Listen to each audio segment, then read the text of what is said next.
Salut tout le monde, fébrile juste à entendre ses premières notes. Bienvenue à la première de Bleu Sags, la toute première d'au moins 5 éditions cette saison. Pourquoi Bleu Sags? C'est la balado qui salue les 50 années d'existence d'une franchise de la Ligue de hockey junior majeure du Québec dont tout le monde est très fier, les Saguenayens de Chicoutimi.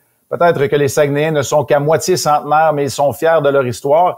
Et à travers nos 5 épisodes, on est en train de retracer chacune des décennies qui a marqué l'histoire des Saguenayens de Chicoutimi à l'intérieur de la Ligue de hockey junior majeure du Québec, avec certains des acteurs les plus importants de son histoire, autant derrière le banc que sur la patinoire et qui sait peut-être même dans les bureaux administratifs. Bienvenue à cette saison de Bleu Sags et j'espère que vous allez apprécier. C'est un honneur pour moi qu'on m'ait demandé d'animer ces balados. Si vous m'entendez pour l'instant pendant plus d'une minute, ce sera la seule fois de la saison parce que j'aurai toujours envie de m'empresser à donner la parole à ces acteurs, à ces joueurs, à ces gens qui ont marqué l'histoire, mais aussi, comme on va le faire pour nos 5 épisodes, à notre tout premier invité de la saison, dans quelques instants, Michaël Lalancette.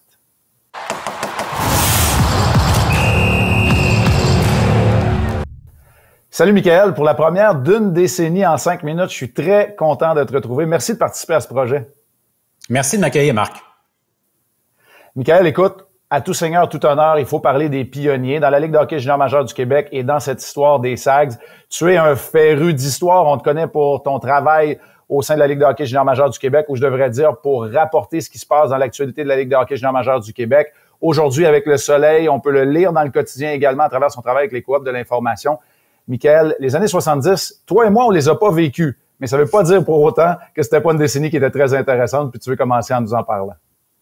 Ça a été une décennie marquante. D'abord, Marc, ça suivait la naissance, la création de la Ligue en 1969. Puis tu sais, l'objectif de l'union de tous les circuits juniors au Québec en 69, c'était de se doter d'une ligue provinciale qui était capable de rivaliser avec l'Ouest et l'Ontario. Puis c'est exactement ce que la Ligue a fait avec la première Coupe Mémoriale en 71 avec Guy Lafleur.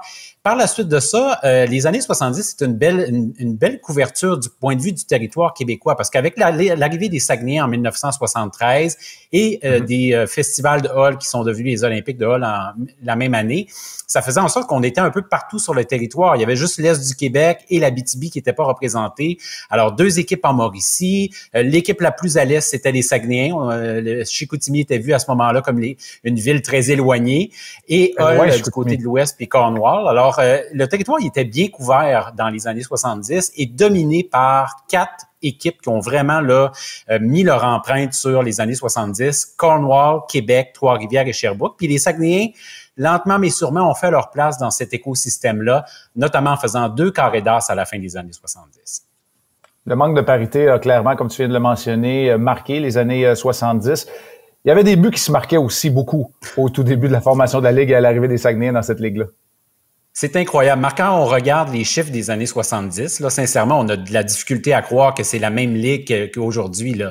Et 7 des 10 meilleures attaques de l'histoire, c'est dans cette période-là, de 73 à 82.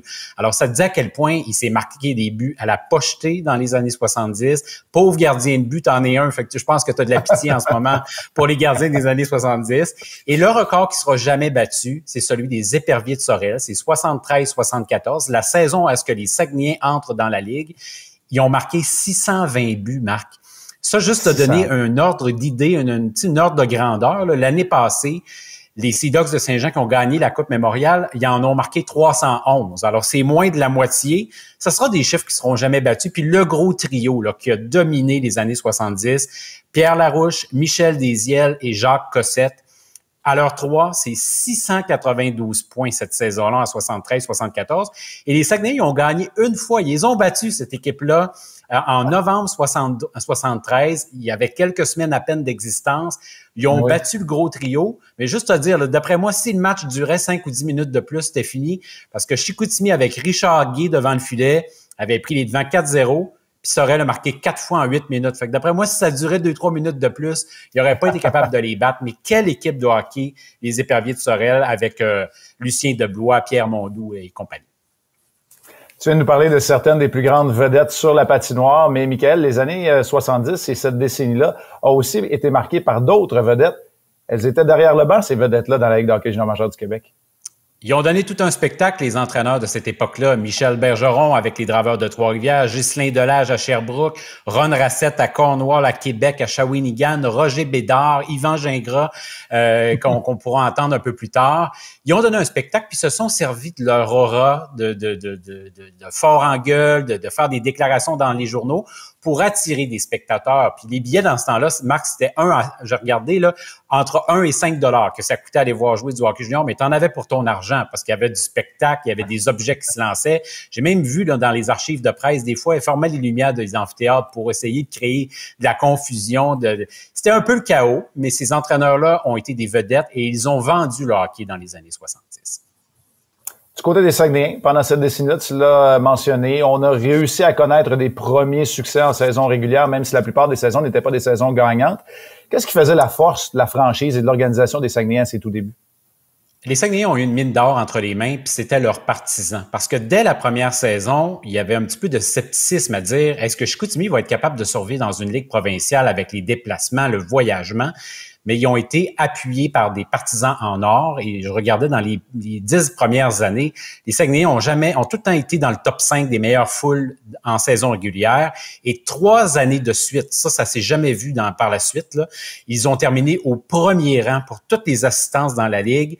En 79, en 80 puis en 81. Je ne sais pas si c'est parce que Carbeau était trop bon puis les gens se ruaient au centre Georges Vézina, mais chose certaine, les partisans ont été derrière leur équipe et ça a donné un élan, ça, au Saguenay de Chicoutimi dans cette décennie-là. J'ai déjà hâte d'en parler parce que tu viens de nommer deux de nos prochains intervenants. En compagnie d'Alain Côté, Guy Carbonneau et Yvan Gingras vont former le trio d'anciens qui vont venir nous parler pour le reste de l'épisode. Michael, si tu le veux bien, je te lance un rendez-vous pour les années 80, 90, 2000, 2010. On aura beaucoup de plaisir à le faire ensemble. Je tiens encore une fois à te remercier, Michael Lalancette, pour cette décennie en 5 minutes. Merci, à bientôt. Après cette excellente chronique de Michael Lalancette qui nous met véritablement en contexte de ce qu'était la Ligue de hockey junior majeur du Québec dans les années 70, j'ai l'honneur, le plaisir et le privilège d'accueillir 3 des acteurs principaux des Saguenayens de Chicoutimi pendant cette première décennie des Sags. Les voici donc, nos 3 invités. On va en avoir à chacune des décennies. Vous le reconnaissez, mon collègue avec RDS, mais surtout, un élément marquant des Saguenayens de Chicoutimi de 76 à 1980, l'attaquant et membre du Temple de la renommée du hockey, Guy Carbonneau. Salut, Carbo. Salut, Marc. Comment ça va?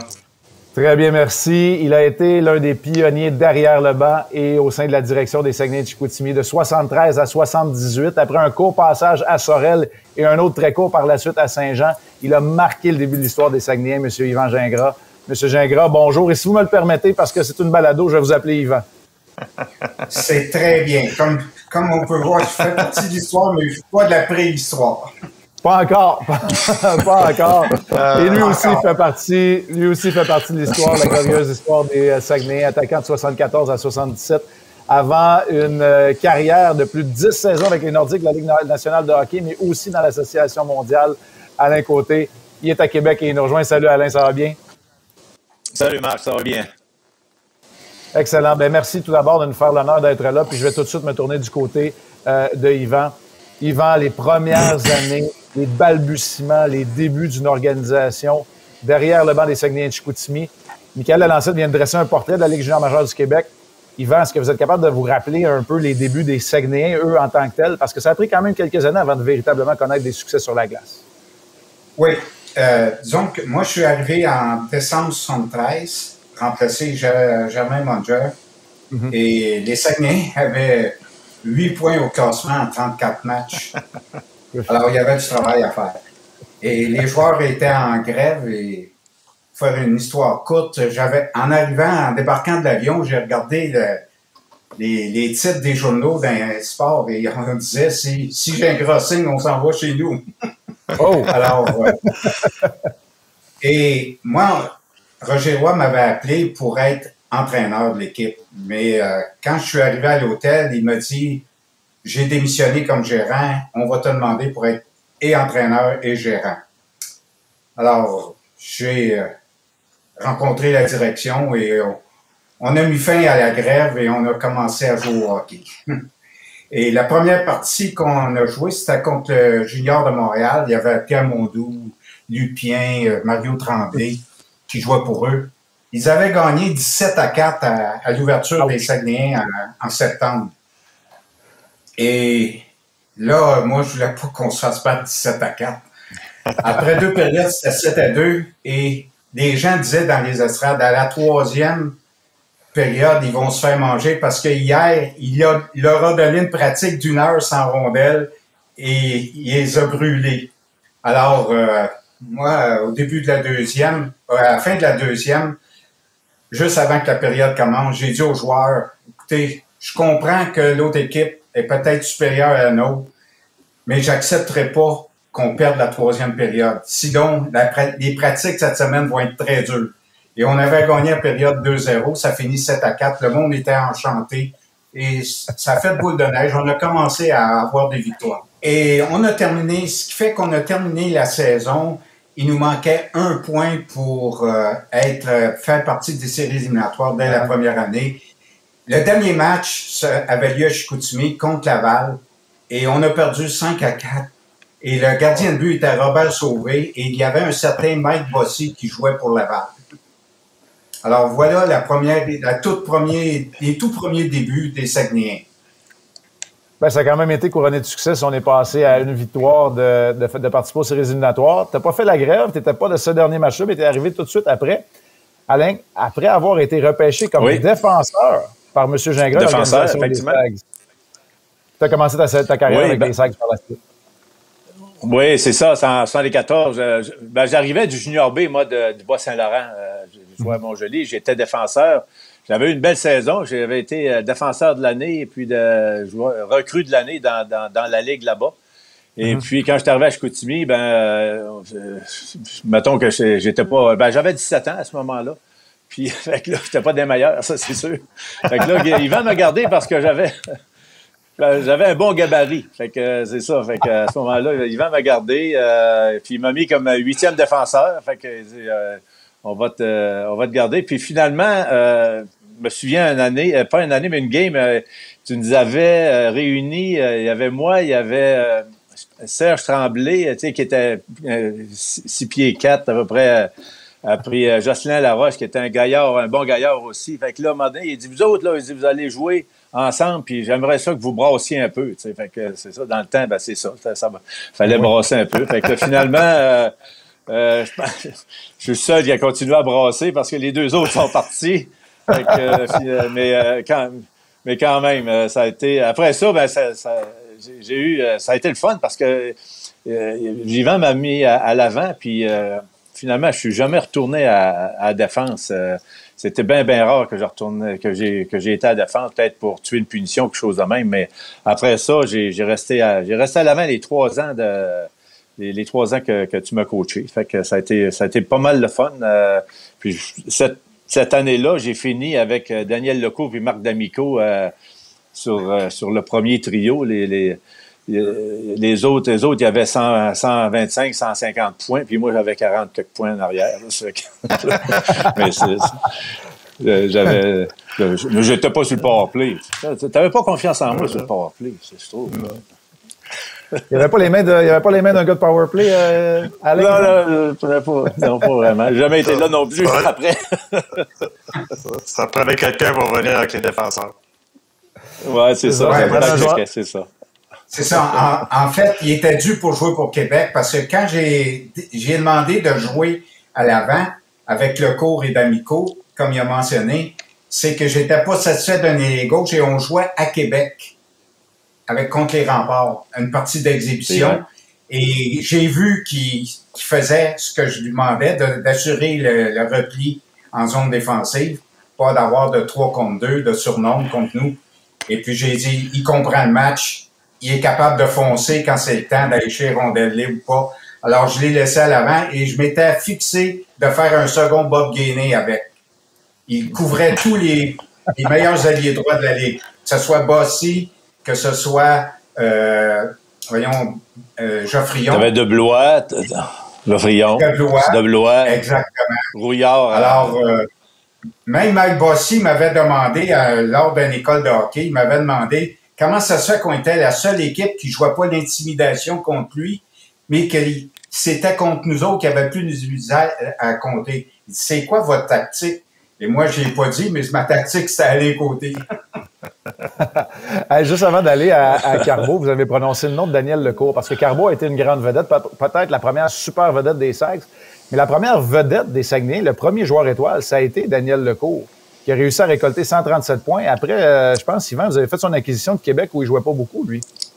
C'est ça. La première année, Paul Dumont m'a appelé. Il voulait avoir un vétéran parce qu'il estimait qu'il avait une chance d'aller à Coupe Memorial, même si Sorel était très puissant. Les Remparts avaient une bonne équipe. Alors, il m'a demandé d'échanger un 19 ans, un nommé Perrault, pour Daniel Lecourt, qui était très petit. J'ai hésité un peu, mais il m'a dit c'est un très bon joueur de hockey. Il dit tu le regretteras pas. Je l'ai jamais regretté, en effet. Daniel est tout un compteur.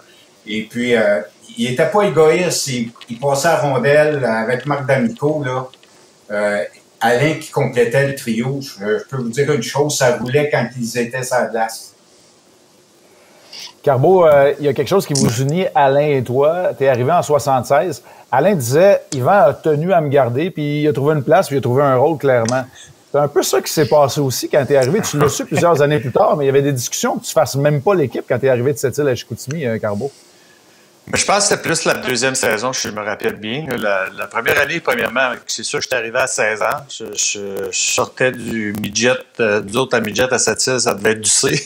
Ouais. on venait de gagner le championnat midget provincial à Donnacona. Puis j'avais été repêché par les Saguenayens et le midget 3A à Sainte-Foy. J'avais été faire le camp d'entraînement à Sainte-Foy, puis on m'avait dit je sais qu'il faut que tu sois à Chicoutimi pour le camp d'entraînement, mais si jamais tu fais pas le junior majeur, tu pourras revenir avec nous là-bas. Puis ça avait bien été dans le camp d'entraînement. Je sais pas si c'est cette année-là, mais pendant la saison, je m'étais disloqué une épaule. Si Yvan il a gardé Alain à cause de son gabarit, c'est certainement pas à cause de ça qu'il m'a gardé. Parce que je pense que je devais peser 148 livres tout mouillé dans ces années, 16 ans. Alors, ça avait été une belle année, mais une année qui avait terminé difficilement à cause de mon épaule. J'avais appris à jouer avec des dislocations assez souvent, mais je me suis fait opérer durant l'été à Montréal. J'étais revenu pour le camp d'entraînement à Chicoutimi, puis je pense que c'est là qu'il y avait des discussions pour savoir si on me gardait ou non. Et ça, Yvan, c'est les souvenirs de Carbeau. Est-ce que c'est exactement comme ça que ça s'est passé quand Carbeau a finalement resté pour ses 4 ans?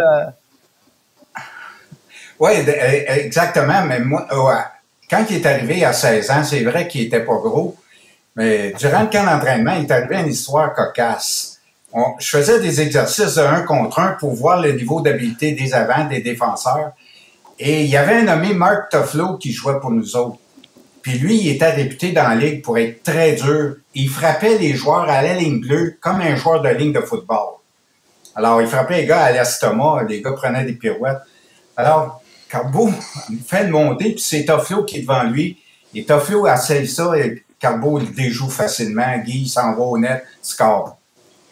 Là, après ça, j'ai remarqué qu'à chaque fois que le tour de Guy revenait comme joueur d'avant, Toffolo tassait les autres défenseurs pour jouer contre lui parce qu'il n'était pas content d'avoir été déjoué. Il l'a déjoué, croyez-le ou non, 5 fois à la ligne avec 5 feintes différentes. Fait que moi, mon idée était faite. Guy Carbonneau, là, il ferait l'équipe à partir de ça. L'année suivante, il n'avait pas tellement joué la première année à cause de ses blessures aux épaules. L'année suivante, en fait, je misais sur lui et Alan Hayward pour remonter les Saguenayens. Et on a eu une période de joueurs blessés. Je me souviens, premièrement, on avait perdu des 19 ans comme Alain Côté et d'autres joueurs. On était jeunes. On avait 17,4 de moyenne d'âge. Alors là, on reconstruisait et j'avais 14 joueurs qui pouvaient jouer seulement.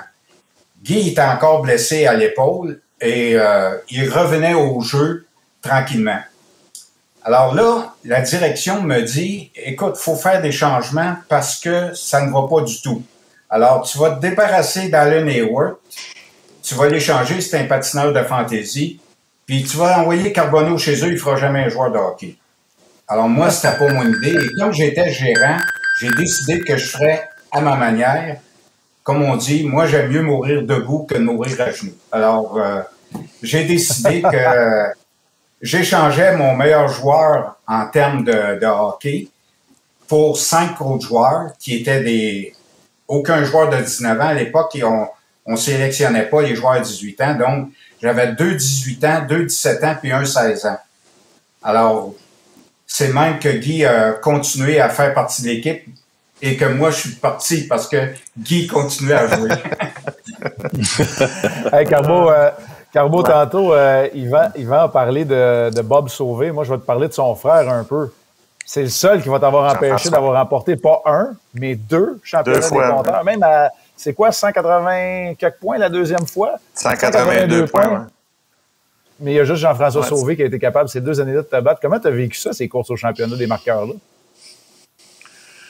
Ben écoute, c'est sûr que c'est toujours plaisant. Je veux dire, les 3 dernières saisons que j'ai connues, j'ai eu de la difficulté en première année. Là, j'avais eu 22 points. Puis Yvan a compté l'histoire tantôt avec Marc Toffolo. Là, mais celle-là qui n'a pas compté, c'était avec Daniel Poulain, qui était notre capitaine. Parce que dans les mêmes exercices qu'on faisait, je ne me rappelle pas si c'était la même journée, mais il y a un exercice à un moment donné, puis j'ai fait une feinte à Daniel, puis j'ai réussi à le battre. Mais la fois d'après, je pense qu'il a fait la même chose que Marc Toffolo. Il a dit au gars, tasse-toi, je vais passer contre lui. Mais moi, lorsque tu partais, on partait au cercle des mises au jeu à peu près. Le défenseur partait à la ligne bleue. Normalement, le défenseur reculait, mais Daniel, il n'a pas reculé. Il est parti par en avant. Fait que quand moi, je me suis levé la tête, là, j'étais à peu près 20 pieds par en arrière, les 4 pattes dans les airs. C'est là que j'ai appris comment, je veux dire, t'apprends de tout. Tout le monde riait, c'est sûr, mais moi, j'avais appris vraiment à garder la tête haute, surtout dans le junior, parce que tu jouais contre, je veux pas, là, à 16 ans, tu jouais quand même contre des joueurs de 19, 20 ans, des gars comme Alain qui avaient des gros gabarits. Mais le championnat des marqueurs, c'est sûr et certain que tu viens à un certain moment donné que tu y penses. Veux pas, ça va bien d'un bon début de saison. Puis moi, mais surtout la dernière année, on avait décidé d'aller chercher un dénommé Gilles Lamel. J'aurais aimé ça qui arrive plus tôt dans ma carrière parce que je sais pas ce qui s'était passé entre nous deux, mais on avait une chimie extraordinaire et à chaque match, on était sur la feuille de pointage. C'était malheureux que ça n'ait pas arrivé, mais ça n'a pas été quelque chose que pour moi, je veux dire, oui, vers la fin de la saison, je travaillais énormément fort pour essayer justement de battre Jean-François, mais je suis certain que lui faisait la même chose de son côté. Oui, c'est lui qui a réussi. Alain, on ne peut pas parler des années 70 sans parler de la robustesse. Yvan, tu as mentionné Toffolo tantôt, je regardais, 274 minutes de punition, ça c'était pour les Sags. Il y a une année dans la Ligue internationale, il y a eu 557 minutes de punition, ça c'est une saison Toffolo. Toi Alain, on s'entend là, c'était pas des 557 minutes de punition, mais tu l'as dit tantôt, à cause de ton gabarit, et ce qu'on te demandait de faire, comment tu as vécu ça ces années-là? Parce qu'on s'entend là, de jeter les gants, de brasser, l'intimidation, ça faisait partie du hockey et de la Ligue junior majeure du Québec dans les années 70, c'est clair. Ouais, c'est ça. Puis, ce qui était drôle, c'est que à toutes les fois, moi, je me souviens de la première saison, en tout cas, entre autres, ma première saison, là, quand j'ai signé mon contrat, je pense à un des derniers là, dans l'équipe. Fait que, à un moment donné, quand tu signais ton contrat, là, tu te faisais interviewer par le journaliste, puis là, le journaliste, la première question qu'il te posait, c'était l'intimidation, là, il dit les batailles puis tout ça, là, c'est-tu quelque chose que tu es à l'aise avec ça? Puis tu sais, c'était la première question qu'il posait. Je suis à l'aise avec ça, il n'y a pas de trouble, mais tu sais, à quelque part, tu sais, t'es pas là pour te jeter les gants à chaque game, tu veux dire. Fait que moi, j'ai pas jeté les gants à chaque game. Tu veux dire, j'étais robuste, je finissais mes mises en échec, je finissais les affaires, mais tu sais, à quelque part, je pense pas que j'ai une saison de 100 minutes de punition, tu sais. Fait que, mais, je veux dire, j'étais là, puis tu sais, j'arrivais dans le tapon, puis on ramassait on tassait les gars un peu, puis tout ça, puis veux pas, moi je jouais les 2 dernières saisons, j'ai joué avec pas mal mon sens, c'est Sylvain Lauca. Sylvain, tu sais, d'un fois, il était un peu baveux, mais d'un fois aussi, tu sais, c'est notre meilleur joueur de hockey, Fait que finalement, tu sais, à quelque part, j'avais la responsabilité de le protéger un peu. Fait que je le faisais, mais tu sais, je le faisais pas toujours en me battant, si tu veux, tu sais. le faisais parce que, bon, ben, regarde, on arrivait là, puis là, à un moment donné, je disais au petit gars, ben, tu veux pas y faire mal, j'imagine. Fait que là, il disait, non, je veux pas y faire mal. Bon, ben, c'est correct, on arrête ça là. Fait que, tu sais, c'est des affaires de même qui se passaient. Mais je me souviens une fois, Yvan, on jouait à Trois-Rivières, puis il y avait deux gros défenseurs. Là. Il y avait un Doucet à Trois-Rivières, c'était à Barnouche. Il était costaud. Fait que là, à un moment donné, mon Sylvain qui se bataille avec, puis tout ça, puis l'autre, il se croche-check, puis de la barrette. Et là, à un moment donné, moi, j'arrive dans le tapon, puis là, j'ai dit, hey, toi, là, tu lâche-les, je viens vous le ramasser, tabarnouche. Ça n'a pas bougé, tabarnouche. Fait que là, finalement, on lutte, plus que les coups de poing à rebol. Et finalement, hey, je tombe en dessous de lui. Tabarnouche, peux-tu te dire que je l'ai ramassé? je me suis protégé la face en Saint-Sylvain. Hey, je pense que Sylvain était content parce qu'après ça, je pense qu'il a compté 3 buts d'après ça. Il était content de avoir Doucet à côté de lui. Sylvain Locotte, tu as joué avec aussi Carbo. Son numéro est retiré par les Sags. C'était le joueur vedette quand tu es arrivé, toi, à 16 et à 17 ans. C'était le meilleur joueur avant que je demande une autre question là-dessus à Yvan. Comment tu l'as apprécié, Sylvain Locotte? Ben, écoute, moi, je pense, je veux dire, dans ces années-là, on regarde aujourd'hui, le hockey d'aujourd'hui, tous les jeunes ont des aptitudes extraordinaires. Dans ces années-là, on n'était pas, l'entraînement faisait partie de notre quotidien, mais pas de la façon dont les joueurs s'entraînent aujourd'hui. C'est la même chose avec le maniement de bâton, le patin. Sylvain avait tout pour lui. Je veux dire, c'était pas un gros bonhomme, mais il était fait solide. Il avait un coup de patin, un bon coup de patin. Il avait des mains extraordinaires. Il était capable de marquer des buts. Il était capable de faire des passes. Je veux dire, c'est un joueur complet. Fait que, quand tu arrives à un jeune comme moi à 16 ans, puis tu vois ce genre de joueur-là, je veux dire, ça te tente d'embarquer sur la patinoire puis de t'améliorer un petit peu. Malheureusement pour lui, ça n'a pas été bien après, là, mais quand même, je veux dire, à l'âge de 17, 18, 19 ans, là, dans la Ligue junior du Québec, il était un joueur étoile. Puis Yvan, est-ce que c'est pour ça que tu as été capable de créer une certaine surenchère l'année suivante en faisant la transaction? J'ai entendu dire que ça, c'était un moment marquant de l'histoire des Sags, la transaction qu'a envoyé Sylvain Locotte à Sherbrooke aussi. Oui, définitivement. Sylvain il était devenu champion compteur à l'âge de 17 ans de la Ligue. Et à 18 ans, il a fini en arrière de Jean Savard, le cousin de Denis, qui jouait pour les Remparts de Québec. Il a fini 1 point en arrière, deuxième compteur du championnat. Alors, c'est sûr qu'il y avait une très grande valeur. Cependant, disons qu'à la dernière année, Sylvain ne produisait pas du tout. Il avait 19 ans. Et puis, il fallait faire un changement parce que l'équipe allait nulle part. Et puis moi, je pense que c'était le temps de rebâtir les Saguenayens. Fait que c'est là que j'ai pris la décision de prendre un joueur qui avait de la valeur. Puis le joueur qui avait de la valeur, c'était définitivement Sylvain Locotte. Comment ça s'est passé? Alain, vous a parlé.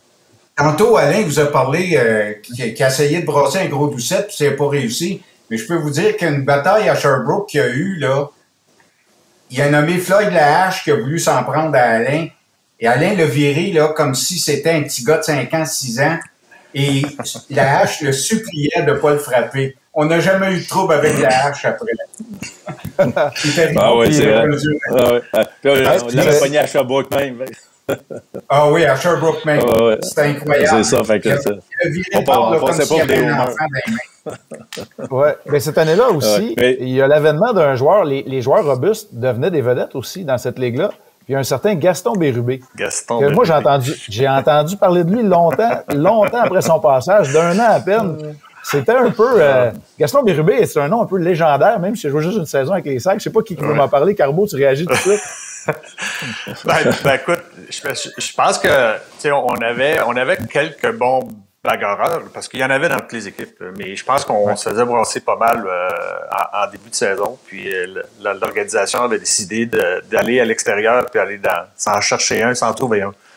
Puis nous, mais je pense que c'était juste un petit peu avant, au mois de décembre, je pense qu'il est arrivé, ou fin novembre. Et écoute, comme j'ai dit tantôt, là, on n'est pas habitué dans ces années-là, 76, 77, là, de voir, Alain, c'est un gros bonhomme, mais Gaston, quand il est rentré dans la chambre, là, c'était impressionnant. Il avait la tête rousse, un afro. Il était bâti, coupé au couteau. Puis là, ben, quand il est rentré dans la chambre, c'est sûr qu'ils l'ont présenté. Puis là, ben, tout le monde, on était tous en train de s'habiller. On se préparait pour la pratique. Puis qu'on avait toute la tête en bas. Puis on a regardé un petit peu, ouais, parce que lui, il était en train de s'habiller, lui ici. Puis je me rappelle, avant qu'il mette ses sous-vêtements, là, tu vois vraiment qu'il était découpé au couteau. Puis là, ben, il met son équipement. Puis on l'avait pas vu encore. On ne connaissait pas, personne ne le connaissait. À part peut-être Gervais Montjoy, parce que je pense qu'il venait de Bécomo. C'est ça, exactement. Fait que là, il finit de s'habiller, il met son chandail, il se lève debout, puis là, il se tourne de bord, puis il prend ses gants dans le cubicule, puis il met ses gants, puis là, il les met à terre comme s'il voulait se battre, et qu'il sorte comme faut, je suis correct. Tout le monde a souri. Tout le monde souriait, tout le monde avait raison, mais là, wow, quand il est embarqué sa patinoire, par exemple, pour la pratique, on a trouvé ça moins drôle. C'est une chance qu'il y avait des bandes alentour de la patinoire pour l'arrêter. Ouais, c'est ça. Son coup de patin est amélioré pas mal. Il est amélioré, mais il s'est amélioré, par exemple. Je veux dire, il a travaillé extrêmement fort. Ça a été un joueur déterminant pour nous. Je veux dire, il était vraiment gentil, puis il a fait le travail qui avait été demandé. Exact. C'est un bon joueur d'équipe. C'est vraiment un bon joueur d'équipe. Je veux dire, n'importe qui. Je me souviens, à Montréal, c'était battu contre Robert Picard. Puis ça a été toute une bataille. Puis, regarde, c'est ça.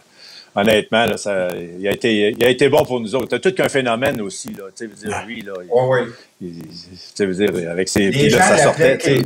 Ça sortait du du casque. Les cheveux sortaient du casque, c'est ça. Les gens l'appelaient King Kong, puis il m'avait dit, sais-tu pourquoi, Yvan, les gens m'appellent King Kong? Il dit, parce que je suis le King, puis je cogne. C'est ça. Hey, Yvan, je veux te parler de la fin de l'association avec les Sags. On sait, dans le cas d'Alain, ben, il y a eu une longue carrière dans la Ligue nationale, dans l'Association mondiale. Pour Carbeau, on n'a pas besoin de présenter sa carrière. On sait le joueur qu'il est devenu jusqu'au temps de la renommée, les Coupes Stanley. Dans ton cas, ça s'est terminé, mais moi, je trouvais en lisant, puis en faisant mes recherches, puis en parlant du monde, que tu as laissé ton empreinte parce que tu as parlé tantôt de la grève quand tu es arrivé. Les joueurs étaient prêts à le faire quand tu as quitté, mais toi, tu t'es opposé à ça. Tu peux-tu nous raconter un peu comment ça s'est terminé ces jours-là? La grève comme telle? Ben, c'est-à-dire que quand tu as quitté, les joueurs étaient prêts à faire la grève parce qu'ils n'étaient pas contents de ton départ. Mais toi, tu n'as jamais voulu parce que tu as dit ça se passera pas de même parce que quand je suis arrivé, ça se passait de même. Oui, exactement. C'est que Guy faisait partie du comité des 5, puis ils avaient pris un vote secret, puis il avait été déterminé que si un joueur votait contre la grève, qu'il n'y aurait pas de grève. Alors, ils sont venus me voir chez moi, à Saint-Honoré. Guy faisait partie du comité des 5. Et puis, ils m'ont dit qu'ils voulaient faire la grève, ça. Alors, moi, je leur ai dit, écoutez, les gars, j'apprécie beaucoup ce que vous voulez faire. Mais j'ai dit, moi, là, je peux pas admettre que vous fassiez une grève de hockey. C'est pas de même, ça c'est pas... J'ai pas aimé ça quand je suis arrivé. Et l'autre chose, j'ai dit, occupez-vous de votre carrière. Moi, j'ai un diplôme en éducation physique et mon avenir, je vais m'en occuper. Pensez à votre carrière plutôt que de penser à faire la grève. Et les joueurs sont tournés, puis je sais que ça a pris quelques matchs, sinon même quelques saisons avant que l'équipe remonte et puis ait du succès. En fait, ça a commencé quand, je pense, aux 2 dernières années de Guy, là, quand il produisait en masse. Là, c'est là que les Saguenay ont commencé à prendre un élan vers le haut, qu'on avait eu en 76-77. On peut pas parler de cette décennie-là avant de vous laisser sans parler de l'accident d'autobus qui a eu lieu dans le parc. Je pense que vous l'avez vécu de différentes façons. C'était en 60... vous étiez là. Est-ce que vous étiez là tous les trois à ce moment-là? Est-ce que vous l'avez vécu? Comment vous l'avez vécu, dans le fond? J'ai vu Carbeau tout de suite avec une réaction. Comment vous avez vécu ça? Est-ce qu'on peut... on connaît l'histoire, mais comment vous autres, vous l'avez vécu à l'intérieur?